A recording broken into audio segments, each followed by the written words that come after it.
Good morning. Thank you for being here. 2 years ago, I first introduced legislation that would authorize terminally ill Minnesotans to receive medication for a peaceful death. My purpose was to start the conversation, and it did. After 2 committee hearings and a dozen listening sessions, I've received input from hundreds of Minnesotans around the state. The majority favored the legislation and thanked me. I've received personal messages of support and from people who watch loved ones die a miserable death or were themselves facing a terminal disease that would bring only pain and suffering. You'll hear from 3 of them today.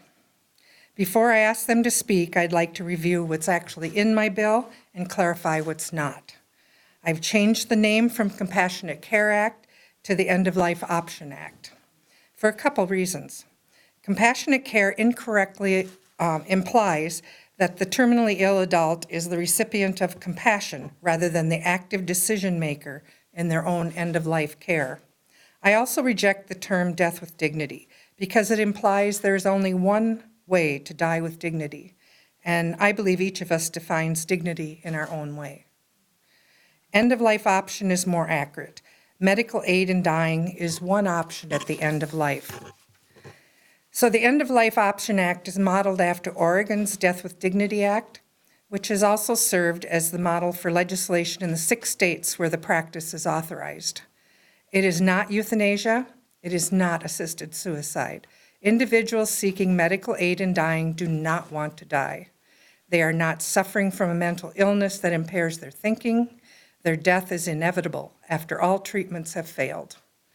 They would prefer to live, but cancer or another disease is taking their life. Their goal is to relieve suffering that progresses only to the inevitable death. To qualify for medical aid in dying, a terminally ill adult must have a prognosis of less than 6 months to live and must have full decision-making capacity and must be able to self-administer the medication. 2 physicians must agree that the person qualifies, and the request must be documented in writing. These regulations have worked well in Oregon for nearly 20 years, with no evidence of coercion or abuse. As a nurse, I understand the need for medical aid in dying as an end-of-life option and will continue to advance the conversation on behalf of the terminally ill in Minnesota. Now I'd like to ask Representative Freiburg, who is the House author, to make a few comments. Thank you, Senator Eaton. And I really want to thank you for raising and continuing this conversation. When I first agreed to sponsor the bill, I was still learning about end-of-life options, but I fully supported having an open conversation. And the more I've learned, the stronger my support has grown. The reported data has convinced me that the law works as intended, and feedback from constituents has convinced me that this law is needed. Now, 6 states, that's Oregon, Washington, Montana, Vermont, California, and Colorado, and Washington, D.C., now authorize medical aid in dying, and that reaches 20% of the U.S. population. Last November, 65% of Colorado voters supported its end-of-life option ballot initiative, garnering more votes than any statewide candidate and more votes than minimum wage and tobacco tax proposals that were also on the ballot. 22 states have introduced similar legislation this year. The movement for expanded choice at the end of life is growing, including here in Minnesota. 3 separate surveys show overwhelming support for medical aid in dying. A survey conducted by Greenberg, Quinlan, Rosner Research found that 73% of Minnesotans support medical aid in dying, and you can see the breakdown of how that applies in Minnesota on the chart right there. There's bipartisan support for this legislation across generations, geography, and religious faiths. Minnesotans want the freedom to make their own end-of-life decisions. The findings here are reinforced by results from the 2016 Senate and House of Representatives State Fair surveys. Of the thousands of Minnesotans who completed the State Fair surveys, 68% agreed that a mentally capable adult dying from a terminal disease should be allowed to receive a prescription for a life-ending medication that they may self-administer. I'm honored to be part of this important conversation and will do all I can to represent the voice of the terminally ill Minnesotans. Our next speaker will be Karen Warren from Minneapolis.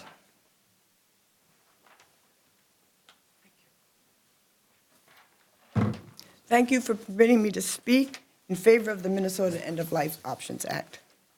On February 22nd, 2016, my life changed forever. I had been experiencing an odd array of physical symptoms, some diagnosed as far back as 16 years ago.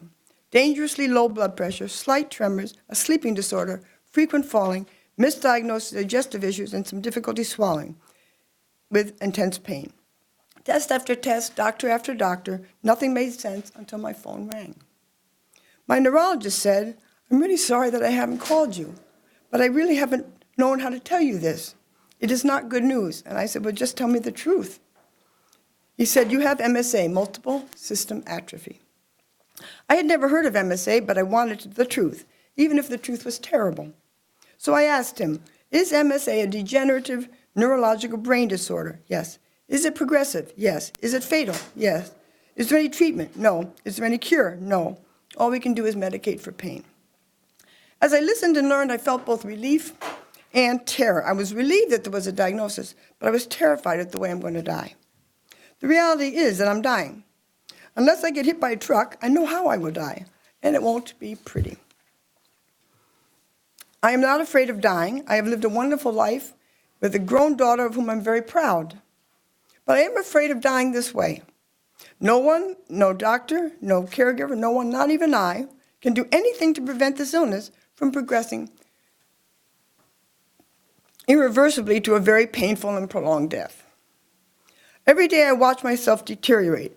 Every day I experience extremely low blood pressure, body movement challenges, and cognitive impairment. These result in broken limbs, bleeding, bruises, cuts, and stitches. I need to use a cane not just to try not to fall. And here, try is the operative word. Because the brain sensors for balance and coordination continue to exact a price, no matter what I do. And that is just it. There is nothing I or anyone else can do to alter that. MSA is a neurological disorder. Basically, my nervous system is dying. Eventually, I won't be able to speak, walk, talk, swallow, or move. I will go from needing a cane to needing a walker, then a wheelchair, and then finally I will be bedridden. I will be unable to communicate, to engage in any meaningful conversation with people I care about. Nothing can stop this progressive paralysis that is MSA. I don't just speak for myself. I belong to a support group for Minnesotans with MSA, as well as an online network of people with MSA. We support and care for each other. We've all seen how MSA ravages the lives of our beloved friends until they are immobilized, suffering intense, unremitting pain. As a philosophy professor for more than 30 years, I understand that as academic debate over medical aid in dying. But now this was personal. My academic expertise was now a lived experience. No one, no physician, no family member, not even I, can legally help me end my life before I die. That is because here in Minnesota, it is illegal to help someone end their life in order to stop their prolonged suffering. In Minnesota, medical aid in dying is a punishable crime. According to the philosopher Immanuel Kant, there are three properties that make us human, that distinguish us from other beings: rationality, dignity, and autonomy. These three basic properties are precisely those that are at risk by depriving people like me the option to choose medical aid in dying. How does it do that? It does so by overriding, not preserving, the very properties that make us human. Physicians vow to do no harm. They think that this vow requires them to keep people alive at all costs. But this interpretation of do no harm is actually harmful.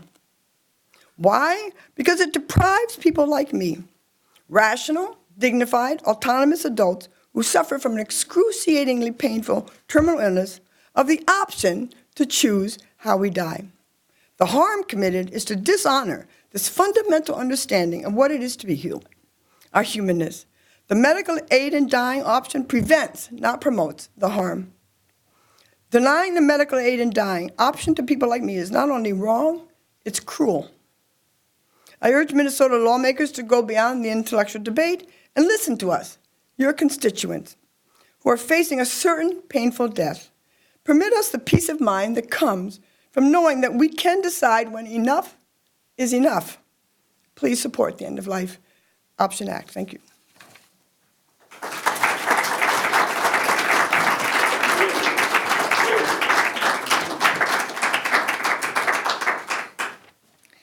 Thank you, Karen. Our next speaker is Bobby Jacobson from Richfield.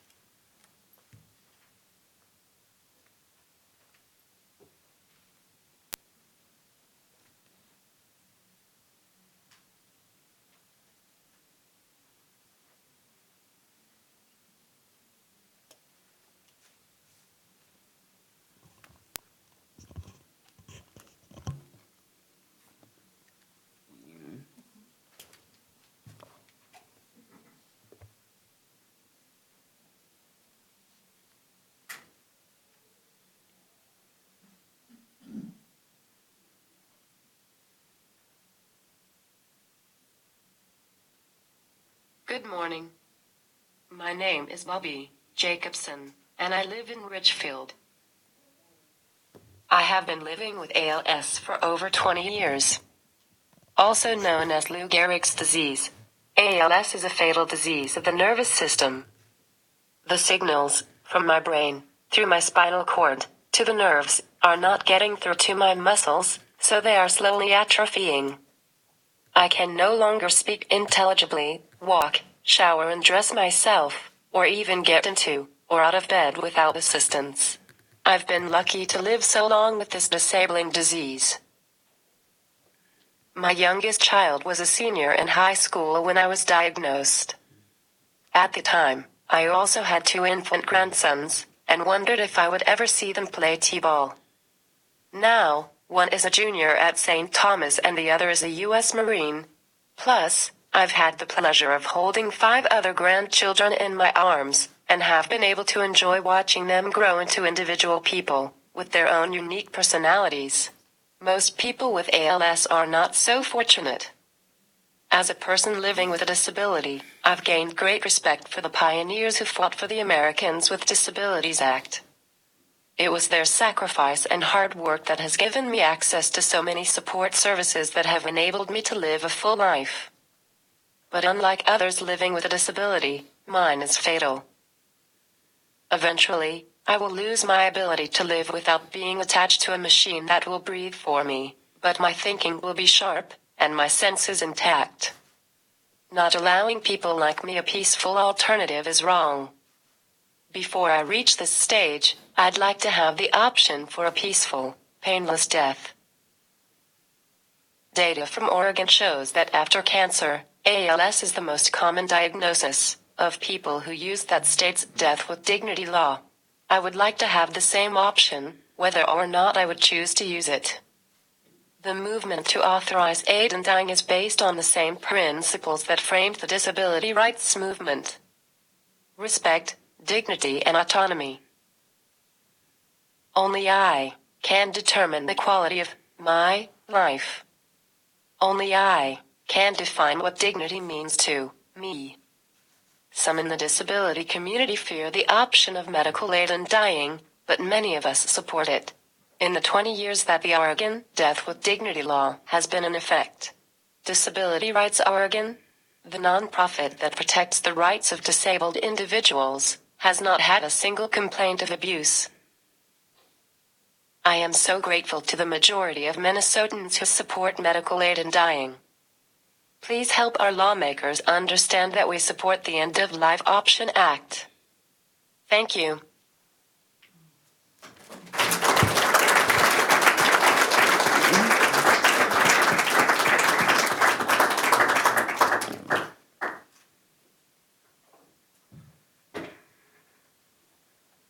You're quite talented at that.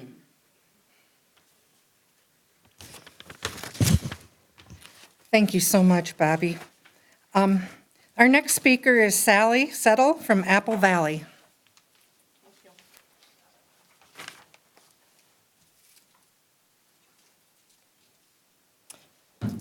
Good morning.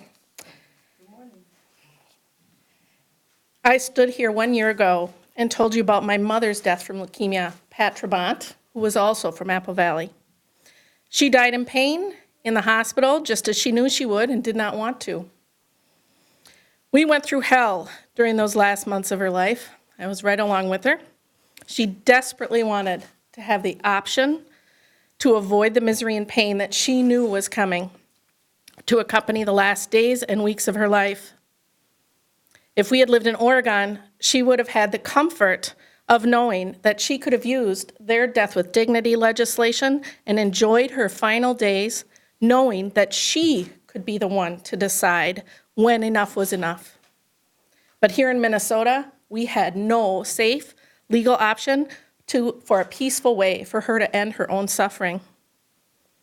My mother asked me and made me promise her before she died to work to change the law in Minnesota so other terminally ill patients could have the peace of mind knowing that this would be an option for them if they wanted it. That promise, along with the outrage I feel when I remember, I'm just shaking, I'm so angry still, how she was forced to suffer unnecessarily, keeps me going and showing up. I will not stop until this law is passed, but I need your help. All of us who want the freedom to make our own end-of-life decisions must speak out. We must tell the men and women who represent us in St. Paul that we want the freedom to make these very personal end-of-life decisions free from government and religious interference. This is not a Democrat versus Republican issue for Minnesotans. You'd sure think it was, by the way the legislature has divided on this issue. I have voted Republican almost my whole life, with some very recent, huge exceptions. Minnesota State House and Representatives' own 2016 survey showed that we voters support this legislation in large percentages across party lines. Lawmakers need to come together out of respect for terminally ill Minnesotans and their families. Thank you for your time.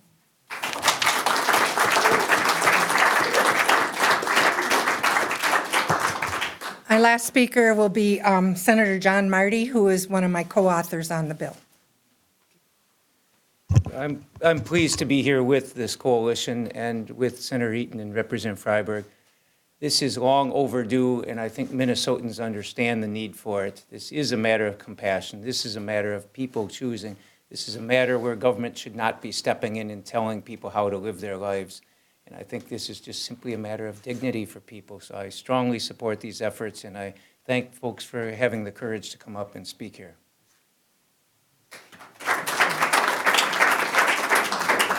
Thank you. We're ready for questions, if there are any.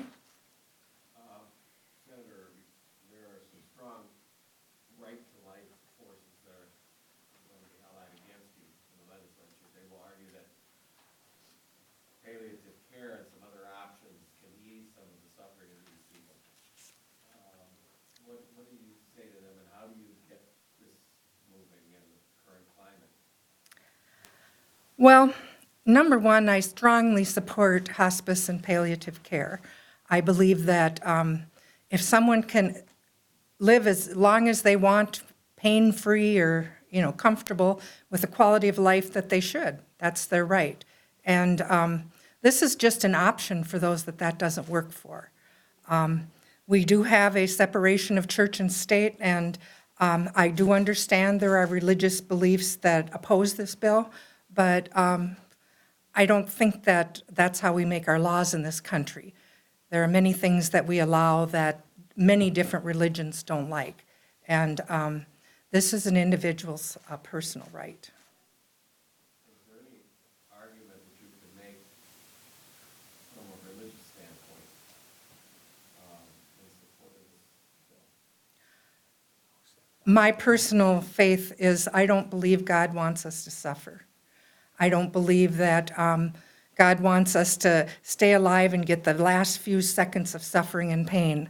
I believe that we were given the tools and the science to be able to overcome a lot of the pain and a lot of the illnesses in our society, and that we should use them. Senator Marty, Well, I was going to say, yeah, I think Senator Eaton said that very well. I mean, I have deep personal faith, and I think God, I know, loves us and cares about us, and somebody who's hurting, not trying to make them suffer. I think this is a matter that people, everybody's religion, there are people who share a similar faith to mine who would take a different perspective of mine, but that's their decision. I think we should be allowing all people to make their own decision, in their own conscience, their own discussions in their own family and with their faith community and with their God. And I happen to think very much what Senator Eaton said. I don't believe in a God who wants people to be suffering needlessly. And these are, again, every time we're going to hear the argument, oh, this is people, suicide type of thing. No, people who commit suicide want to die.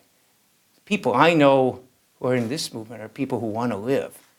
And they don't have a choice anymore. They're dying. And they're dying in sometimes very painful ways. And I think this is very much a matter that people in religious beliefs have very differing opinions on, but it's not a religious communities against this and others are in favor of it. No, this is a very important matter to people, and I think a lot of people in this room have deep religious beliefs, and they're differing beliefs, but we believe that God cares about us and wants us to be able to avoid painful suffering that can't be alleviated any other way.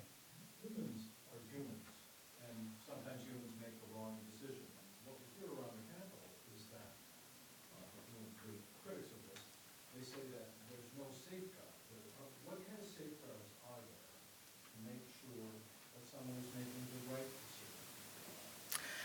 There are actually quite a few safeguards. The individual must have 2 separate doctors confirm in writing that they are mentally competent to make the decision, that they are not suicidal or whatever, and that they are terminally ill. The person is given the medication or the prescription, actually, and many do not fill it. Some of them, it's just a relief to know that they have an option if things get too bad. But when the person does fill the prescription, then they are required to take the medication themselves. It is their own personal decision. Nobody can administer it to them. That's why I object to the euthanasia term. And so it's a very personal decision, just like I decide to stop eating and drinking because I'm terminally ill. I have the right now to make that decision, but I have to go through the suffering of dehydration and starvation. Can someone in my family, in a wheelchair, who's really having a hard time with life, who has a broken neck and now is in a wheelchair for the rest of her life, doesn't want to live, can someone like that do this? Not unless they're terminally ill. Not unless the doctor would say that they have an illness like cancer that would take their life within the next 6 months. Yeah. How would this work with dementia and Alzheimer's? Would that be a part of the bill? They do not qualify. You have to be able to make that decision. Senator, in Oregon, are there doctors that flat out refuse to take part in this? And I mean, you admit that like those 3 physicians that are the ones that sign off? Introduce yourself. Hi, I'm Rebecca Thoman. I'm with Compassionate Choices. And in the last report of Oregon, I believe there were 115 physicians who participated and wrote like 300 prescriptions. So the average number is between 1 and maybe 20 prescriptions per doctor. So there isn't one go-to person.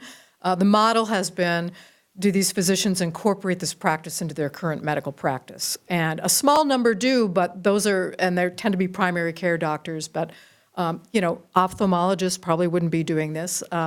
Dermatologists probably wouldn't be doing this. So it ends up being a very small number, but those who deal with terminal illness. And under this bill, healthcare providers and organizations can opt out.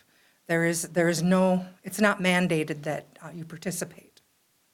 I'm sorry if this question's been asked, but what are some of the terminal illnesses that are included, or are they all terminal? The majority of the illnesses that use this option are cancer. There's some ALS, some heart conditions. AIDS. Neurodegenerative. There isn't a list of the No.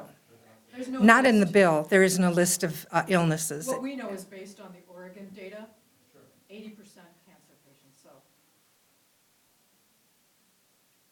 Any other question? Yes. Obviously, the medication, the doctor visits will cost money. I'm assuming that insurance companies will be expected to pay the final expenses for this end of option care. Will taxpayers be funding this through if a terminally ill patient decides they would like to end their life? Will taxpayers have to foot the bill on that through Medicaid or Medicare? In Oregon, the federal government pays their share, or doesn't pay anything. The Oregon Medicaid pays both shares. So it is covered there, but it is optional for insurance companies. Do you want to add? Yeah, again, Oregon's had this law for 20 years, so a lot of the way we look at how this will work is based on that experience. And there are insurers in Oregon who fully cover this. Of course, the federal government does not.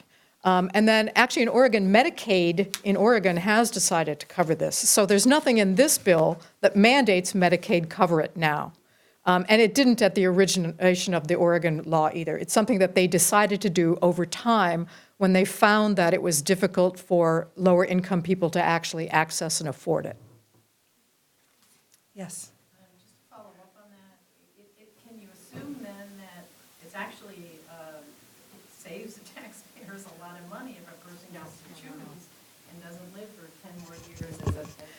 Actually, the idea of medical aid in dying saving money is wrong, because most of the people, and again, we're basing this on experience. If you look at Oregon, 85% of the people making this request are already in hospice. They have stopped all aggressive treatment. They have stopped pursuing life-prolonging treatments. So we are really just talking about the last days, weeks, maybe months of life. And this is not where the big expense is. They're past that point. What would save money more would be healthcare directives. So this does not make a substantial difference. Go ahead. I was just going to say, to respond to your point too, if somebody lived for 10 years after that, they wouldn't qualify for the bill because that would mean they don't have a terminal illness. And nobody takes the medication until their life no longer has any quality. I mean, they want to live. They're not going to take it with an expectation of 10 more years of life. Yes? Does the bill specify when, what the time frame is? Like, I heard you mention during the comments ago that it's 6 months. Is there a specific time of okay, well, you are diagnosed, you have this much time left? It's, the issue in the bill is that we use the same criteria as hospice, which is 6 months terminal diagnosis. And then you have to put it in writing, and then you have to wait 15 days and put it in writing a second time and have your second doctor appointment. And then you get the prescription. So this is a lot of stuff to do for someone who's feeling that poorly. And, I would expect it to take someone well over a month to get through all this process. And then they're not going to fill the prescription or take the medication until their life no longer has any meaning or quality. It's, most people have it, I think the literature I read was 3 to 5 months before they take it, and a third never do.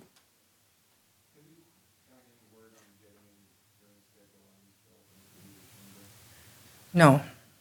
I haven't requested a hearing, and I don't expect to get one. Yes? I really like your change of wording for the act, because I think my husband, who was told by his doctors at the Mayo Clinic a few months before he died, that they could do no more. And then the last 3 months were miserable, because there were no options. And I think he would have had peace of mind to have something. He might not have taken it. I would have, but he might not have. And I have a picky question. Do you mean the 2017 end of options act, because this press release says 2107. That's her fault. No. It is 2017, yes. Sorry. We're hopefully not doing this in 2107. Yeah, didn't mean to throw you under the bus there. Yes.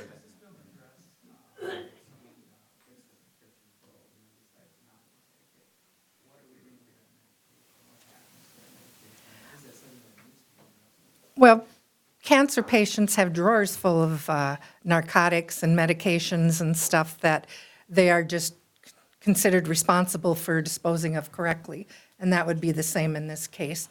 There aren't any, right now, we don't have any laws on disposal. We recommend people don't flush them, and we recommend drop-off sites.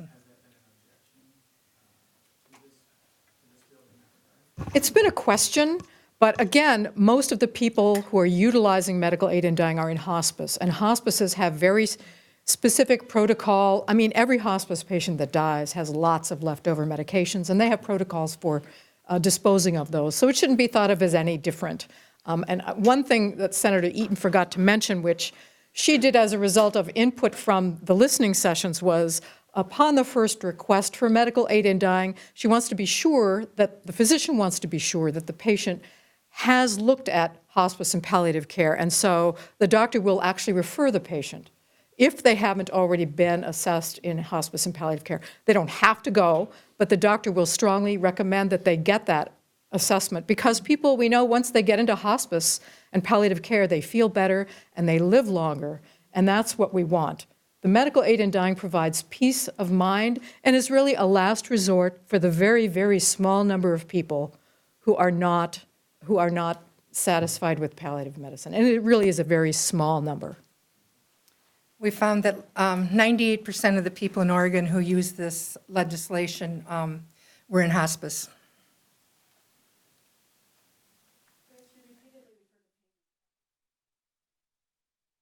Among the top 5 reasons in the Oregon law. We also know that pain is not a major issue anymore for people who are dying of cancer because they have access, and doctors give them full access. So is there a definition of suffering that you're dealing with here? And the question I have about that is, as a liberal and a progressive, is really the answer, is there an answer that might be a little more appropriate in terms of us looking at issues of how we help people who are living with a person who's dying, whether they share the burden alone, whether the suffering is on the family, which is a big problem. And I know palliative care is proposed, but there's a bigger response.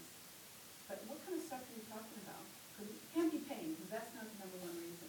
Can you address that? I certainly can. We do need more caregiver support and more funding for that. I agree. We're trying to get more home care funding, which is part of this. But the suffering that I'm talking about is what you individually would consider unbearable and that takes away any quality of your life. I can't tell you what that is. That's your decision. Just like it's the decision of the individual who decides to quit eating or drinking, or the family who decides to stop life support. These are all individual decisions that are very personal.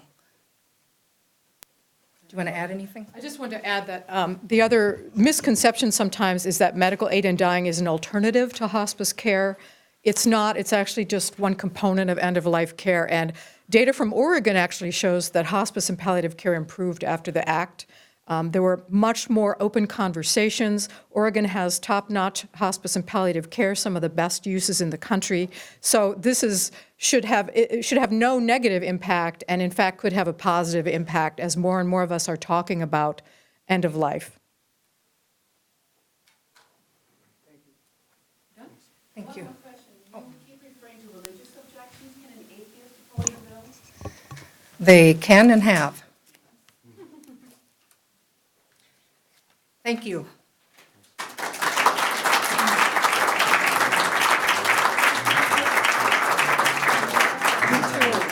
Give Barbara a hug for me. Thank you.